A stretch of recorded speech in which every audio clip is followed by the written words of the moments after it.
to the Forte Podcast. I am your co-host, Dominic Epps.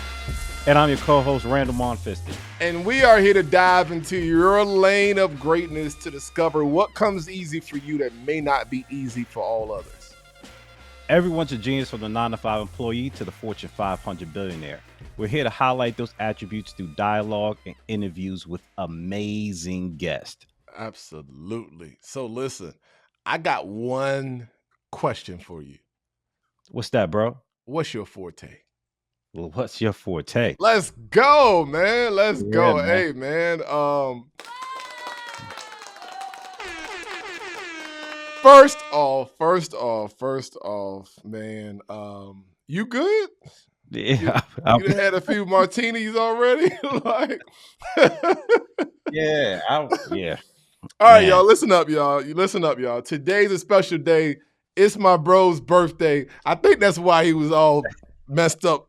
So y'all help wish the one and only Mr. Forte himself, Randall Mephisto. I said it right. I know I did. Mephisto. No, you did not. On my birthday, you mispronouncing it, but okay. Man. All right. Happy birthday, brother. Happy birthday. I appreciate it, man. I appreciate it. Yeah, man. Yeah. Yeah, man. I don't know why I couldn't get that intro out. That was crazy. I know, but I got you though. I got you. Yeah. So look, let's get right into it, man, because we got an amazing guest on the show today, and I don't want to waste any time. So I want you to go ahead and introduce who we have on the show today.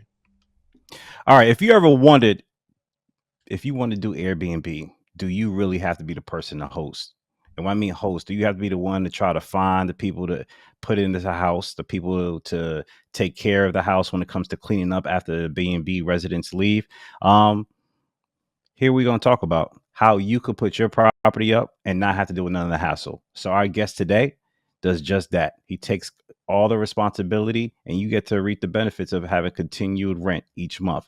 So Alex, come off a mic and tell these people, what's your forte? Let's go. Randall, Dominic, thank you guys for having me. Very excited. So to put it very simply, my forte is short-term rental property management. So my partner and I, we operate and manage Airbnbs in Old Town Alexandria, Arlington, and DC. So our whole thing is taking the hassle, like you said, all the headache, the day-to-day headache away from the owners, away from the clients. We handle everything from messaging with the guests, handling the cleanings, coordinating maintenance, and everything in between. Compared to a long-term tenant, Airbnb, it truly does have there are a lot of headaches. So that is what we do, and we're happy to do it. Yeah, man. Yeah, I'm looking forward to this conversation because, I'm a lazy landlord. I don't want to be the person that has to deal with the phone calls. I don't want to be the person. I just want to be able to. I deal with the headache of making sure that the mortgage is paid on time. If the tenant needs to be kicked out or not, evicted, whatever the case may be. Like, I want a property manager, but you found another loophole where if you have a single door, you don't have to deal with the headache. It's like basically you're renting business to business. Right. Like, yeah, I'm not renting to a retail, like a person who has a 9-to-5 job or whatever have you. I'm renting to another business. And then that business, which is yours, is taking on the responsibility of having to deal with the retail user. So that's music to my ears for my personality. So kind of like hot one. Let's walk it back. Right. What's the name? I don't think you said it. What's the name of your business? The name of our company is called BNB Guardians. BNB Guardians. So, and actually, we actually do two different things. So, two different models. The one that you're talking about is renting to other businesses, which we do. That's commonly known as Airbnb arbitrage. And then the second model is more of a partnership directly with the owners. So rather than signing a lease and paying you as the owner rent every month, we partner with you. And the big difference is there's a contract with the partnership model versus a lease as a tenant in Airbnb arbitrage. The other key difference there is the financial.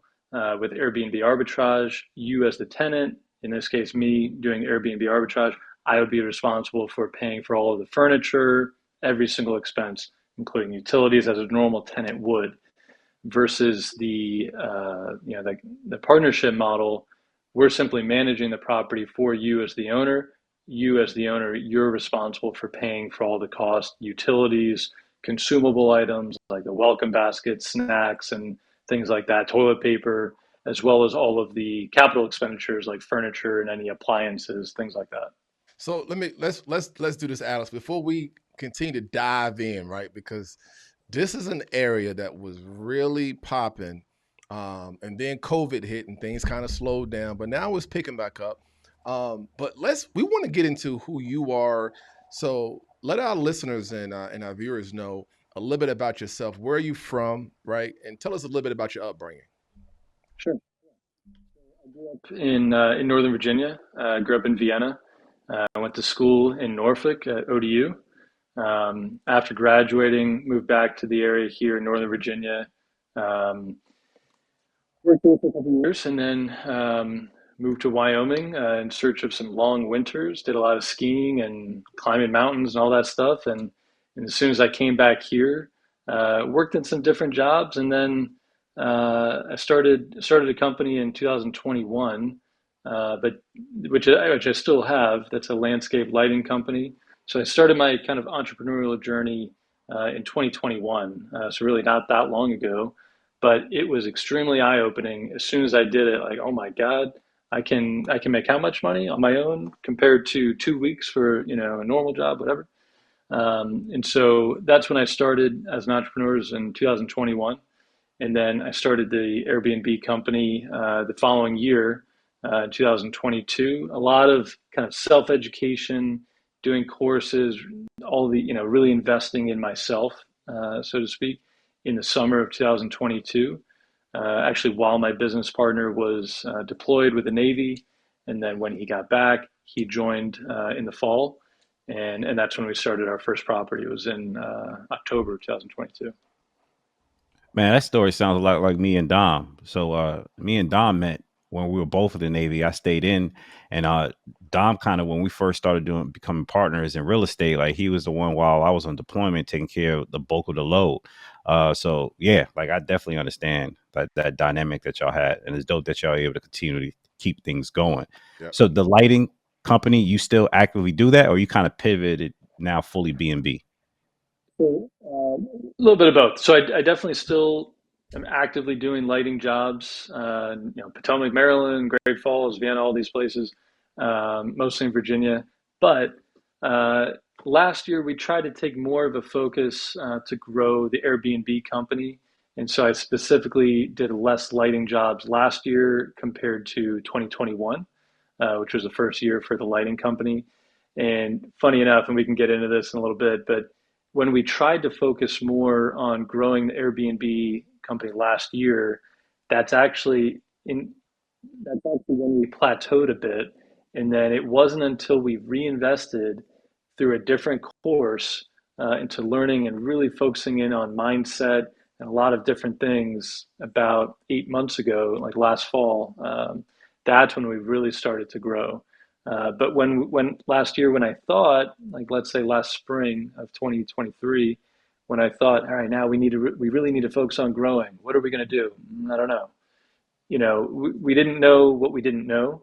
And and that was a big turning point, was as soon as we kind of reinvested in the fall of 2023 into a different course, mostly about mindset. That's when things really took off.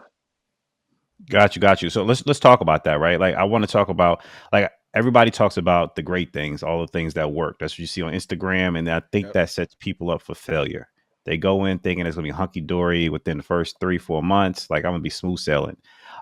So I'm glad you brought up that you were in some type of coaching mentorship program to begin with originally, and then you pivoted, and then this one that you're in now is reaping a lot more rewards than the other one. So kind of share with the audience, what are the things that you identified weren't going wrong, and then kind of guide us and give us that narrative of how did you realize that this is not working and that we need to do something different. And then what is that new thing that you did different, that new strategy that you applied that's working for you now? Sure. So in the summer of 2022, that's in the spring of 2022, that's when I really first started to educate myself on Airbnb arbitrage in this entire world, really. and of what you could do. This is when my business partner was deployed, so he was completely out of touch, didn't know that I was doing this at all. But he and I had spoken, well before his deployment, like, hey, let's get into real estate. We just don't know how. What are we? So this was all really a way for me to build up my own personal capital in order to then partner with with him and another buddy of ours who's also in the Navy to buy a property. So for me, at the very beginning, educating myself, I paid a lot of money out of my own pocket to learn, which looking back is very funny. So I did get, I can't totally write it off because I did get a good foundation of Airbnb. I learned a lot of the basic things and how things really operate and what you need to do. But looking back, as soon as we started with this other course in the fall, in like October of 2023, that's when I said, okay, now I can see the shortcomings of that original course. However, I can't ignore it because that is where I got kind of the foundation of my learning. So let's talk about those shortcomings. What were some of the things you think were some of the shortcomings from the course? Certain things that probably wasn't mentioned that you learned, through trial and error. Sure. So a couple of things. I think if you had to summarize it, it's all about how do you spend your time. And so with Airbnb, you could, let's say if you have one property, you could do all the guest messaging yourself. That's not a big deal if it's only one property. But now imagine if you have 10 properties or 50 properties or some other companies that have 200, 500 properties. You can't possibly do everything yourself. And in that first course, they talked about, okay, you can scale to 7 properties. They always gave this number of 7 because based on the average profit per month, 7 properties, that was going to be the threshold to then, making six-figure income. So one of the things that they really didn't focus on was how to get beyond that and how to start delegating and having other people, do things for you. And so one of the things that even before we started this other course that was, in our opinion, a lot better, even before we started that, we said, okay, we really need to think in the future here. One of the ways we did that is building an organizational chart for the business. Currently, we have, we have a virtual assistant, we've got a maintenance team, we've got, cleaners, we just hired a bookkeeper, we've got a designer. Hold on, Alice. I didn't mean to interrupt, right? And I know this is not good host etiquette to interrupt, but I just want to share something right quick. So what you're telling us is you all put together an organizational chart of what the business looked like before it looked like that, right? So you basically cast a vision, almost like a vision board, and said, this is what our company looks like, right? And these are all the different department heads and boom, boom, boom, boom, boom. And then you started from ground level and you work your way up to that. Oh, man. Yeah. Come on. And it's pretty wild. It's pretty wild to think about because even just like 8 months ago, October of 2023, we built this organizational chart, and it had and still has whatever 25 different positions on it. Let's say CEO, COO, CIO, all these things, all the different branches, right? Different arms of the business. My name is on that in several locations. My business partner's name is on that in several locations. And our goal has always been, okay, let's look at what we're doing right now for the next 1 month. Then where do we need to get to? These are our goals for 6 months. What do we need to do to get there? And then 2 years, 5 years, those kinds of things. So you're right on. We wanted to create this organizational chart. And then as we are growing, start removing ourselves from these various positions. And so just a very recent one is a bookkeeper. We used to do, very awful bookkeeping ourselves. And so it's like, okay, and normally in our experience, all these different things as we've grown, it's going to be a big flashing light. in our experience, a big red flag waving, hey, you desperately need a bookkeeper, or hey, you know what, you've got 11 properties, you desperately need a virtual assistant to help you with messaging and admin tasks. In our experience, it's always been that way. There's whatever that next step is for hiring another person, it's going to be pretty obvious. And if it's not, you might not be quite ready to grow in that space. Man. Man, yeah, that's dope. And I've heard that before. Is that you start now how you want to end, right? So you're already creating, like you said, the org chart. So you already know ahead of time we're working to fill all these positions, and eventually we're just going to be the overseers, or you're just going to be passive, just sit back and have everybody else taking care of things. You check up on every once in a while. So that's dope. That's dope. You got SOPs? We had somebody on our guest before talking about how SOPs are crucial to the infrastructure of a business. Do you have SOPs as well for like your VA or say again? Absolutely. So one of the best things we ever did, and so right now is involving our VA and preparing them for their position. So we hired our first VA in October of 2023. So not that long ago. He worked for us for about 6 months, but he was our very first employee ever, certainly our first VA. And it was like right before we hired him, we were, up to here, kind of drowning in different tasks that we needed to do, Mm-hmm. trying to keep our head above water. Oh my God, there's so many things to do all at once. And then as soon as we hired him, it was like, oh, finally we can breathe again, because all these different admin tasks for the business, organizing emails, all these things, he was suddenly doing, and we were like, wow, this is amazing. But then that quickly wore off in the form of we realized, quickly there's this gray area where, we realized, okay, we didn't really prepare him for this role for our company.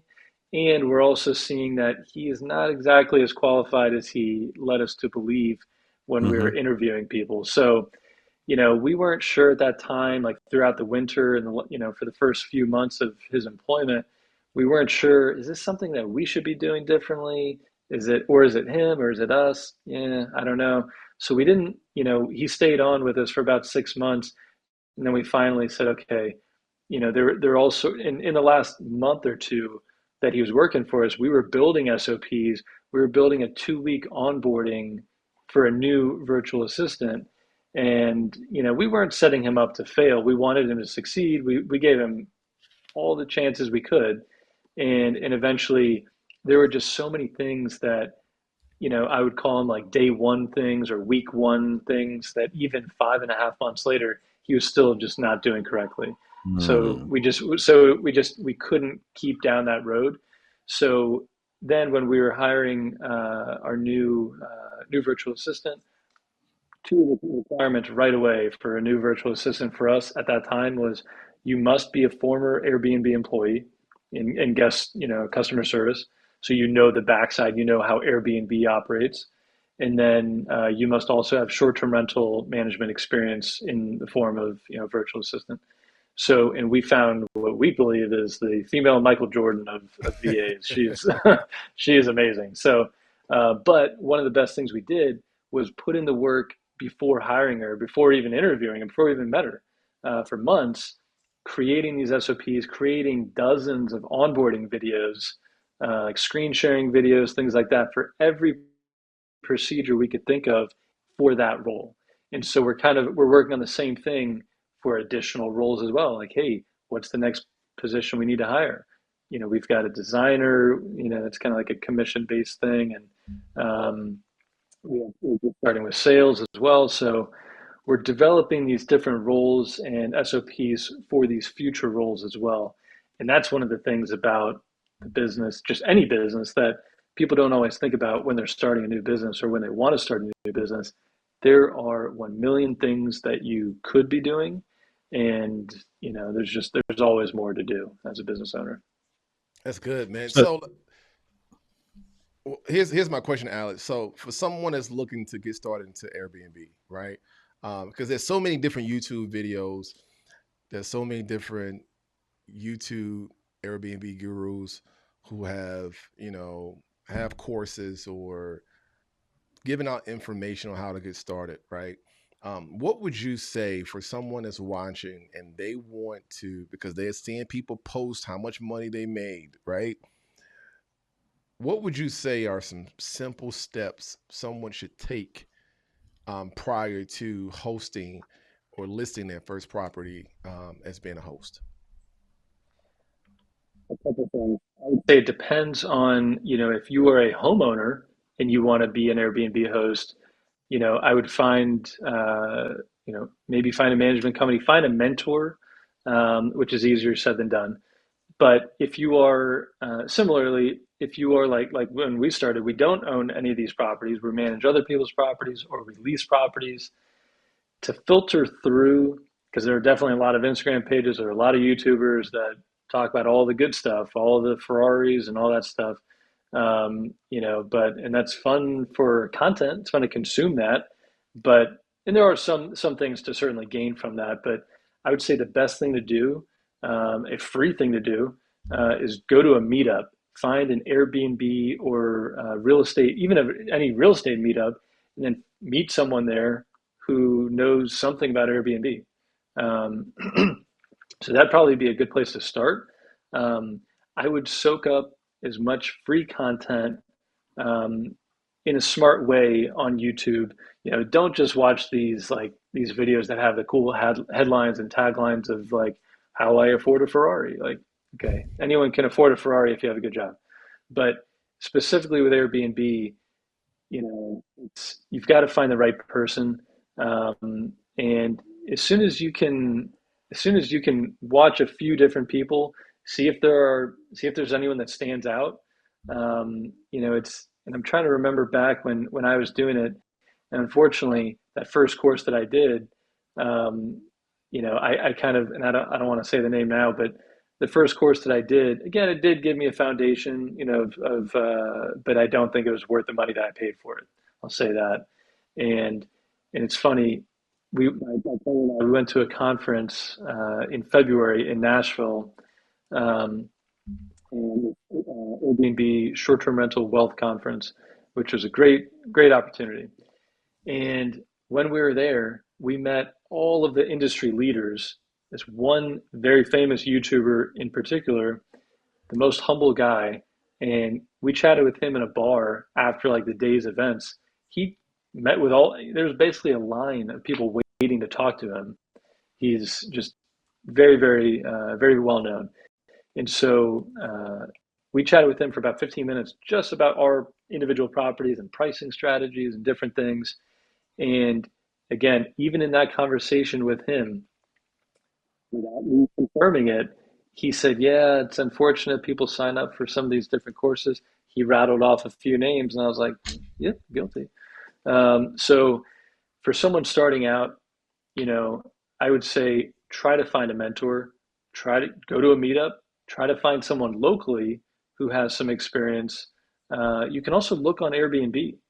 In a similar way, there's all sorts of different tactics to find the same thing. So if you look on Airbnb, you can find as a traveler, you can look for Airbnb host, find a host who has quite a few properties, great reviews. You could even reach out to them directly. I know if someone did that to me, I'd be happy to talk to them. There's a lot of Airbnb hosts out there, but if someone ever did that to me, I for sure, yeah, let's get coffee, let's chat, let's learn. So I'm glad that you brought up look at Airbnb. What are the strategies you use, right? Let's say I have my property and you're looking to potentially be either a partner or you're looking to kind of short-term sublet it. What are the characteristics of a home or of apartment or a location that you're looking for? Just if any of our viewers are owners that are looking to try to take this opportunity and basically allow you to be the person managing the property, what are the things you're looking for to be able to have a property in your portfolio? Sure. Definitely look for, neighborhood, just like anything in real estate, location is the best, right? So a good location, because you can't really change that.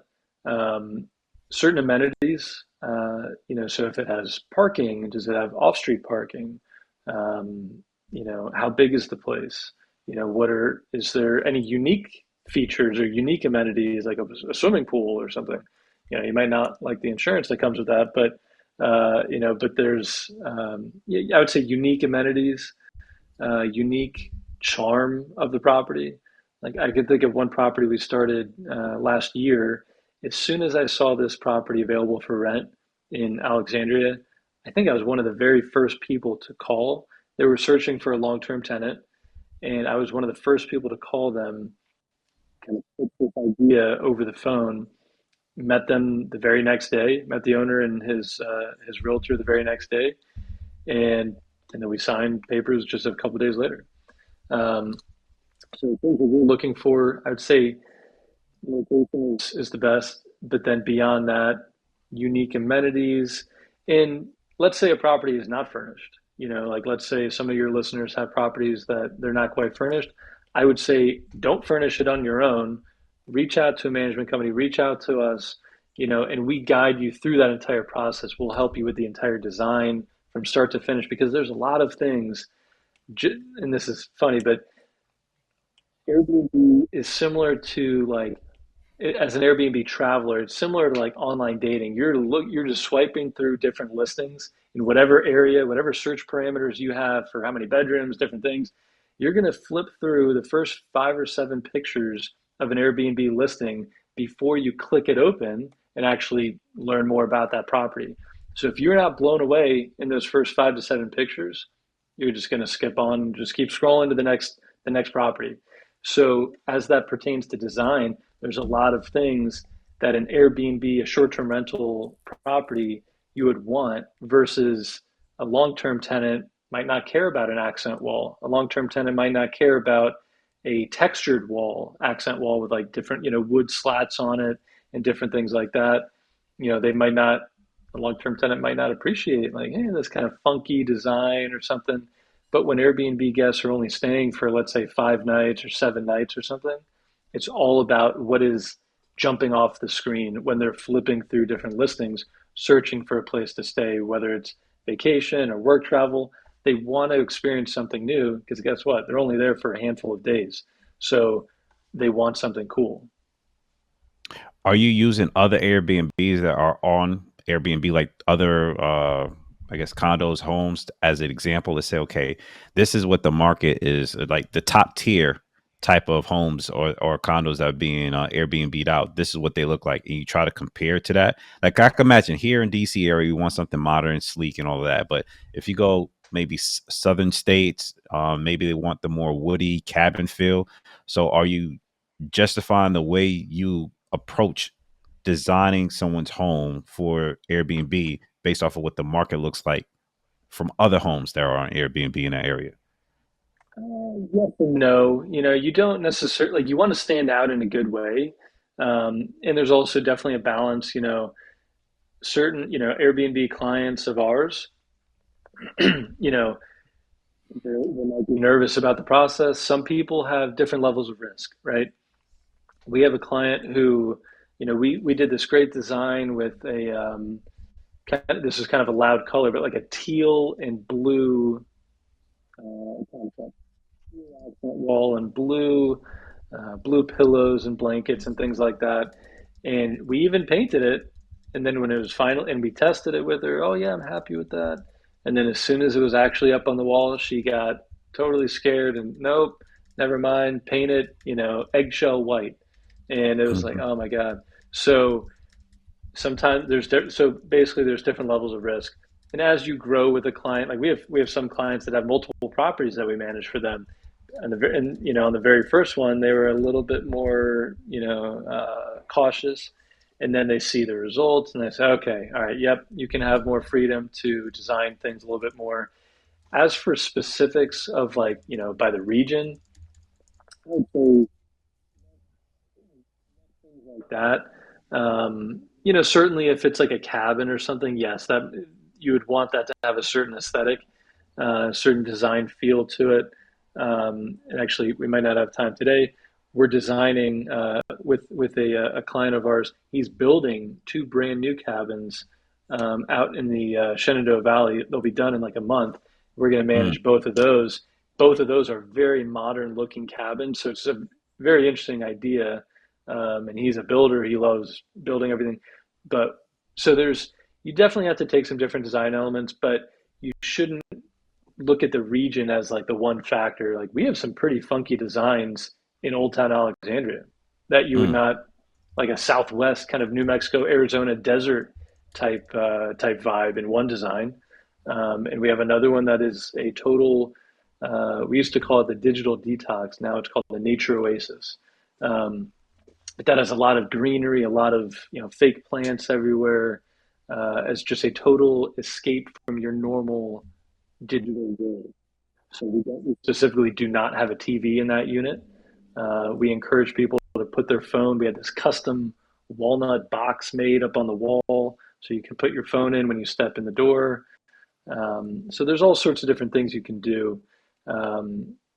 So I wouldn't necessarily stick to one specific region as the basis for your design. Mm. But you can use Airbnb as like if you look on Airbnb and you just scroll through like put in whatever search parameters you want in any city, there will be certain listings that naturally stand out to you like, oh wow, yeah, those ones have accent walls and it draws your eyes to it, right? There are some you'll see, and now like just hearing this, it'll be more obvious. You look at some listings and you're like, that is kind of boring. Yeah, those pictures are not that great. That's another huge thing. There's a massive, massive difference between taking, even if they're like, whatever newest iPhone you have, it could be the best iPhone camera, but if you find a good photographer who that's what they do for a living, that's what you want. It makes a world of difference. Got you. Got you. Okay. Okay. So let's talk about the two angles, right? So we talked about owner looking to n- basically sublet to you. Like you lease it to them, we lease it, or the landlord leases it to you, and then you sublet it short term. What does the strategy look like? How do you determine when you do the sublet version versus when you do the partnership? So it kind of depends on the owner, to be honest. A lot of owners, a lot of clients, they don't want to spend the money. Like it's funny. We live in this world, our business, we live in this world where we use a lot of apps, a lot of applications, a lot of softwares, a lot of tools like that. And most of our almost all of our clients, they're kind of in the baby boomer generation. They have investment properties, and they're like the exact opposite, which is entertaining. But that's the world that we're in. So a lot of these clients, they're old. They're maybe in their 60s or close to 70 years old, and they've been renting out their investment properties for 20 years, right? 30 years doing the same thing, long-term tenants. Hey, And so excuse me, y'all. Airbnb is So Alex, how did you get your first property? Right? How did you go about doing your first? And then how many have you all scaled up to, if you don't mind sharing that? started, and this is kind of funny. So, one of the tactics that first course I did, one of the tactics that they recommended was just no matter what, book a meeting, book an appointment with the landlord. And their whole thing was Airbnb arbitrage. They're, they were not that first course that I took. They were not focused at all on partnering, but it was more just Airbnb arbitrage. And so their whole thing was find some sort of property that is listed for rent, to a long-term tenant, call the owner on the phone, have a very, try to be quick on the phone, but schedule an appointment. And so I did that with, two people. And just got there, the property, one owner, nope, not interested, sorry. And I'm like, okay, well, I just, drove here. I was wasting my time. They feel like they wasted their time. They feel, like they've been, I was like deceitful, right? Um, so the third property that I ever went to in doing this style, um, it was I swear to God, I found this property available for rent on Craigslist, and it was a studio apartment. and we still have it. And we just redesigned it. Actually, we just painted it. It looks awesome. But it's a very, very small studio apartment in Old Town Alexandria. It's in a 7-unit building, and to be honest, that one was a little lucky that I met this property manager. He works for the owner. It's a group of partners, and they own several dozen properties in Old Town and Arlington. I think pretty much all in Virginia. And so through them, we now have, let's see, one, two, we just finished one. They had another building down the street in Alexandria that they want to convert back to long-term tenants. So that's kind of another thing. We got to deal with all the inventory of things that we own, all the furniture. That's a different story. So through a couple different clients and partnering with other clients, we've managed right now. We're at I think we're at nine units right now, but we're starting another 2 next month. We're starting those 2 cabins that I mentioned earlier. We're starting those 2 in August, and another client that we currently manage 2 of his. He's starting. He's buying a house right now, so that one's starting. There's a lot of things. So we're at this position right now where we have, I think it's about 9 active listings, but we've got another 7 or so that are right around the corner. And Wow. so including 3 in DC. This is one of the coolest properties, but in another just kind of learning thing, it's a very difficult client to deal with, this particular person. And so we've been working with this client for, in 1 week, it's going to be 3 months, which is an extremely slow startup time. And we've been encountering a lot of difficulties with this Yeah. client to get things started. But that's more of a learning process. Like that's the first difficult client we've had to deal with. So that's part of the business, unfortunately. But so if those 3 do actually end up working out, which we hope they do, they're in a great location. Then we're going to be that's 3, 5. We're going to be starting 7 new units the next 2 months. Woo, That's what's man. up, man. That's what's up. So that's dope, man. Let me, I'm gonna give you my story of how we got involved with Airbnb. Man, I want to say it was probably 2020, I believe, right? 2020, 2019, one of those time frames. And me and my wife was watching the podcast. Was watching the podcast, and the host was interviewing. Matter of fact, I'm gonna shout him out. It was David Shan's Social Proof. Was watching Social Proof, and I believe he was interviewing. Man, shucks, I don't had a brain fart. But anyway, interviewing the guest, right? Zoe the Goat. That's what it was. Zoe the Goat. And Zoe was talking about Airbnb, and I was like, I said to my wife, we laying in the bed. I said, you know what? Let's try this. How about we try it? Didn't sign up for no course. Didn't read any books. He was on the podcast. He shared some things. I was curious. I ran it by my wife. I went, downloaded the app. I had some pictures taken from our property. Now, this is the house that we were living in. This was our primary residence, right? So I went, downloaded the app, uploaded some pictures, made it available. Somebody booked that weekend. Because what we did was we only had weekends available. It was in the summertime, but we only wanted weekends available so we can stay at home.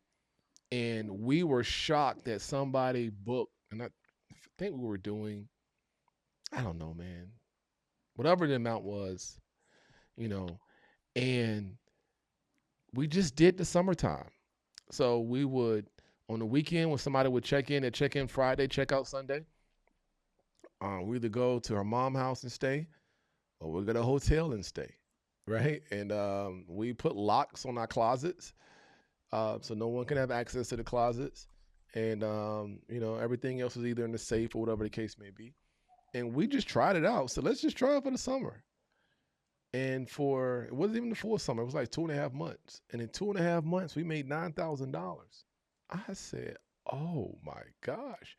So that's how we got started, right? That's how we end up getting started in it.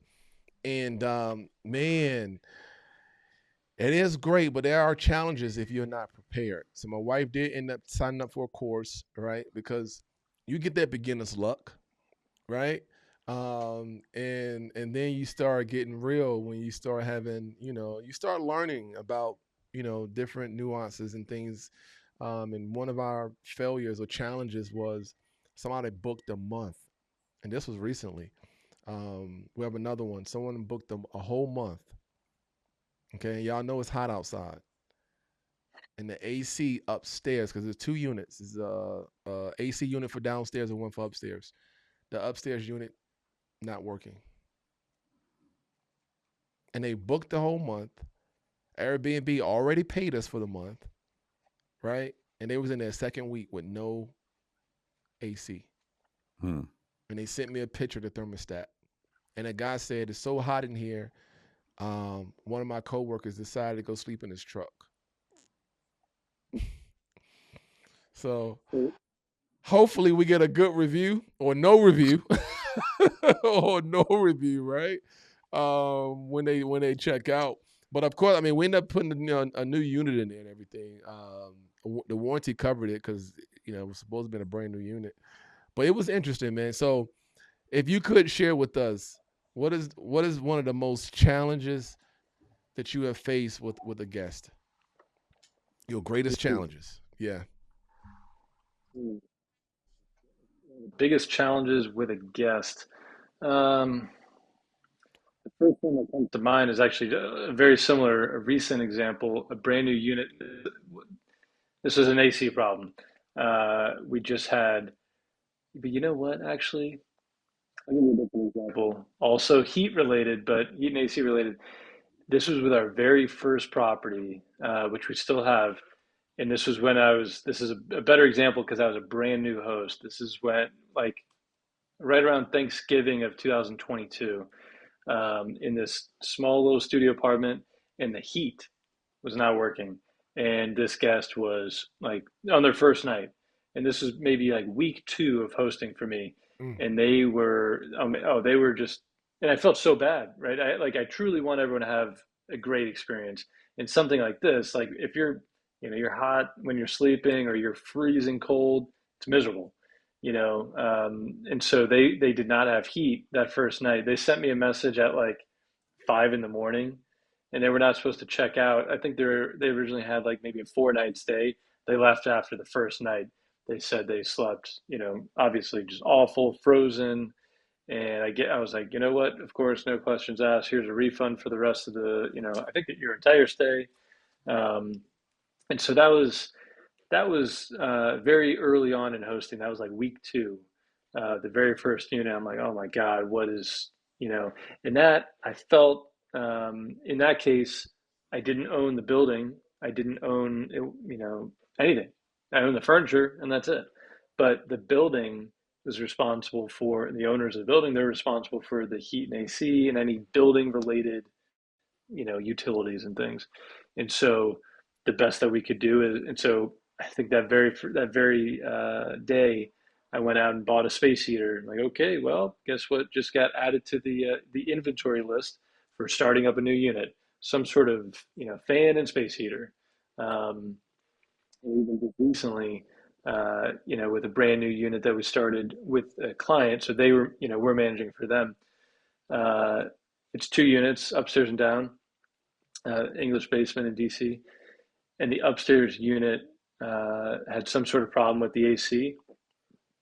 So we had a maintenance guy go, and there again, like 3 night reservation, just a couple weeks ago, and had our maintenance guy go pick up a window AC unit from Home Depot, installed it, a few hours later, and and so it took the bedroom temperature from 77 or 78 on down to wherever they wanted it, right? Yeah. So, but that first one, that was a more like eye-opening, like, hey, guess what, Alex? You are in hospitality, and this is the real world. And there's, people want to go on vacation, they're spending money, and you want to make Yeah. money, but you know what? You got to do the right thing. And this is a reality here. This is a little bit of an emergency type situation. The guest is pissed. Um, I I'd have to look back. I think she did leave a review on Airbnb. You have 2 weeks to leave a review. Hmm. I don't think she killed us. She didn't kill us in the review. Okay, that's She, good. I think she, yeah, thank God. She could have given us 1 star.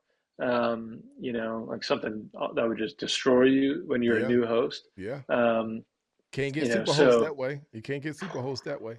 God, Yeah. and you know what? So I remember I'd have to scroll back to see exactly what she said, but we definitely did not get screwed up by it because that was it would have been, yeah, I guess November 2022. And the very first opportunity to become a superhost, which it was January 2023, I got it. So all the criteria was met. So yeah, we must not have gotten screwed up bad by her review, whatever it was. So thankfully. I want the audience and the viewers, listeners to be able to pick up on that, right? Like he kept he didn't like pass up an opportunity for what could be next time or later on. He saw that there was an issue that needed to be resolved, and this is kind of going towards people always want to get over. They want to be able to get that quick buck. But although he may have lost, I don't know if he broke even because you had to buy the that unit that was not planned, but you kept the customer satisfied. So then that allowed you to be Superhost eligible at that duration of time that you needed to wait.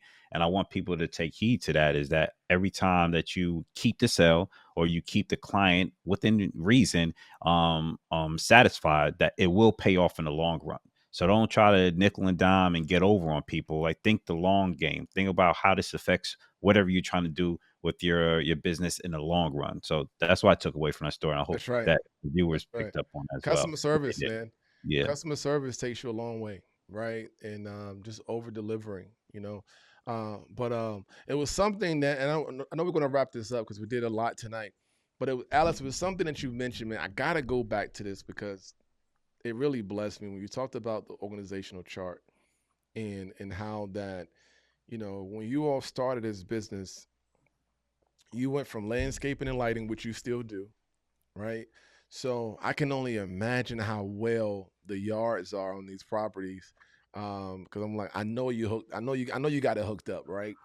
But then you venture into a new space, right? A new forte, and but you don't go in with a small mindset.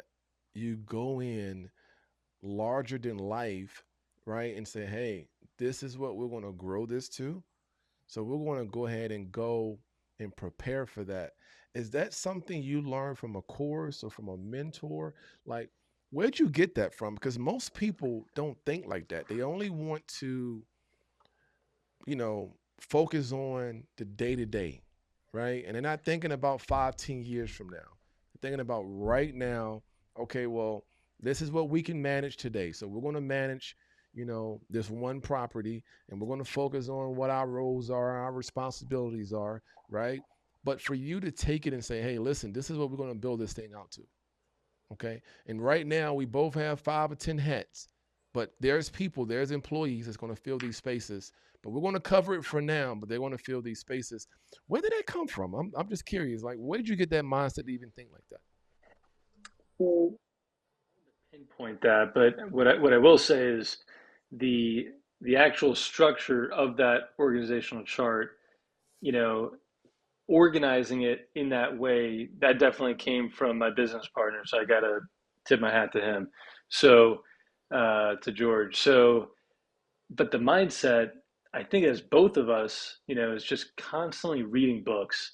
And I wish I could give you exactly one book where this idea came about, but that's one thing that he and I always try to do. I try, it doesn't always work, but I try to read one new book a month. That's a physical book combined with Amazon Audible. I do both at the same time. I find that works better for me. But the organizational chart, I think, the whole mindset came from, I think, just constantly educating ourselves and really thinking of the bigger picture and thinking of where are we right now. He and I, he's a government employee, right? Um, I've been an employee before in other jobs, and we both. And the reason we work so well together, our goals are so closely aligned, and so we talk every single day. He's in California, so when everyone before was saying, "Yeah, I'm ready to go to bed," I am too. But he and I have work to do on the computer, so with 3 hour time difference, so we talk every day. And so this mindset came from just us constantly bouncing ideas back and forth off of each other, because we have the same goals. And he really organized it in the form of that organizational chart. And it's like, for me, seeing that visual, like, it was this, huge experience. Like, okay, yep, definitely, we really do have a lot of roles. We knew we did, but seeing it written down, doing that exercise, similar to like a goal writing exercise. If you write down, God, I wish I could remember this guy's name. I did this exercise a few weeks ago. You write down 10 things, some wish list. If you could have 10 goals, you write down 10 goals that you want to accomplish. And then if you could magically accomplish one of those goals in 24 hours, what would it be? It'll stand out to you. And then you break that goal down into smaller goals and say, all right, what exactly do I need to do to accomplish that one thing? Put all of your effort into that one thing. We're taking this whole mindset, which also came from this, the organizational chart was built before, but that conference we went to just a few months ago was all about mindset, really, really visualizing what you want for your own future, breaking it down into smaller, achievable goals, and then putting everything you have into doing that. And from that conference, we started, I think we had 4 units at that time. Now we're at 9, soon to be 16. So, I mean, it's just, yeah. just 10x in it. That's what I'm talking about. There was 2 books that came to mind too as you was talking. The first one was Atomic Habits by James Clear, and then the other one was The One Thing by Gary Keller, right? Because they both kind of talk about that. But there's another book, Wholesale to Wealth, by me, Dominic Epps. So this is, make sure you add this one to your monthly read. And it can help you scale as well, and how to, get those leads and cold call. What you got for them, bro? So you talking about your vision and your goals. So what is the 1 to 5 year goal for BNB Guardians? So probably one of the most time consuming positions in our company right now is in operations, which is what I primarily do. And so one of the next big things that we need to find someone to fill this role is an operations manager. And so that will be, we've got guest support. We will be hiring another virtual assistant, but we're still working through that. But specifically with an operations manager, that will allow me to physically remove myself from a lot of the day-to-day stuff, on site here at different properties. So 1 to 5 year goal is, the 18-month goal is finding this operations manager, bringing them on, being able to give them a livable salary as we keep scaling, and then I want to move to Florida. So I want to start investing in some real estate in Florida, and George is getting out of the Navy. He's still active duty in the Navy, so he's getting out of the Navy in about that time, a year and a half to 2 years. So he's previously been stationed in Florida. He wants to go back there. So we want to start. We want to continue with what we're doing here in the DC area. Hire someone to oversee the day to day, and we can kind of conduct the orchestra, and at the leadership level, and keep growing and focus more on sales and overseeing sales department, and then start making some bigger moves where we can start investing in other properties to purchase them ourselves. Got it. So how can people get in contact with you who are interested in hiring you for your services, whether it comes to property management or you're looking to have you sublet, so this way you could do the Airbnb? The very best way is to go to bnbguardians.com, www.bnbguardians.com. We have a contact us page on there. If you scroll down through the website, you'll find that contact form pretty much on every single page. That's the best way. You can put in a message or put your email, all of that. That'll send us an email. We'll get in contact with you right away. You can always reach out on Instagram or on Facebook, Twitter, LinkedIn under BNB Guardians. Yeah, probably the easiest way is on the website. All right, y'all. There you go. All right. There you go. Let's go. That's what's up, man. Yeah. Alex, I appreciate you coming on, sharing the hurdles, the success stories, all of that. Yeah, man. Yep, Alex, thank you so much, man. We're going to send you back to the green room hall, and we'll be right back with you, man. But we'll appreciate you so much. Man, another fire episode. What a surprise in the middle of it. What a surprise. Yeah, that was birthday. Good. Hey, man, can't get no better than that, brother. Can't get no better. That was dope, man. That was dope, man. It was good. It was good. Well, listen, man, a great evening, a great show, fire show, some amazing people, some future guests, right? We definitely got to get Coach up here, but yeah, definitely. It was something, man. I'm still stuck on the organizational chart, man. We're gonna have a talk, brother. Absolutely, I'm still, you know what I mean, like. And then when he said that they have, their names are in multiple places right now. Right. Mm-hmm. So it's like, listen, we're not going to just focus on where we are. We're going to build this thing out to where we desire to be. Right? Yep. And then, man, I think biblically, I think about how, God knows the end from the beginning, how he created everything and then started back to you know what I mean? To say, all right, boom, I finished it. Now I'm going to start it. Right. And for them to sit there and say, listen, this is the end of our business. This is what we see, right? All these different departments. For us, it could be this tall skyscraper building with all these different offices and different department heads, right? And right now, we're covering all those roles, but here's where we're starting from. So for those of you watching, right, listen, don't create your vision for your company based on where you are. Right. And for some of you, you may need to get exposed to something different and something bigger. Hence why you should be coming to Atlanta in November to the All Black Forte experience. Get exposed to people that are doing big things. Right. If you're the biggest fish in the pond, you're in the wrong pond. Right. So surround yourself around people who are doing bigger things, better things, and learn. Alex talked about how he made one initial investment, right? And he got what he needed to get started, but then he realized this is not enough, right? That this is only enough to get me to this place, but this is not what I'm settling for. I have a desire to go here. So I need to invest in the training, in the mentorship, in the course that's going to help get me to here and not just, I'm cool with this, right? I'm cool with just this number. Okay, they showed me how we can get to 7.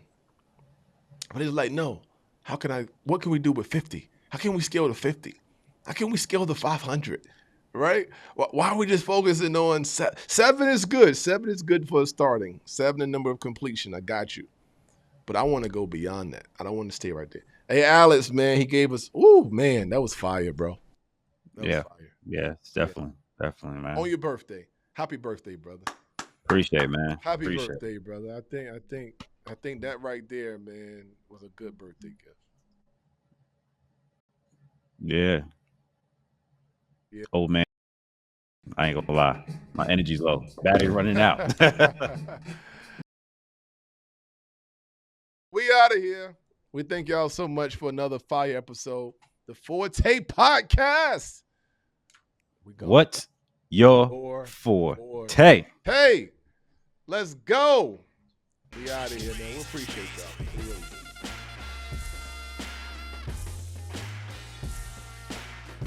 make sure you follow us on Facebook, IG, LinkedIn, YouTube, TikTok, everywhere social, the Forte community. Woo! Follow, subscribe, and share. Let your family and friends know that the Forte Podcast is out. Apple and Spotify, we're coming to you next. We out of here. Happy birthday again, my brother. Appreciate it, man.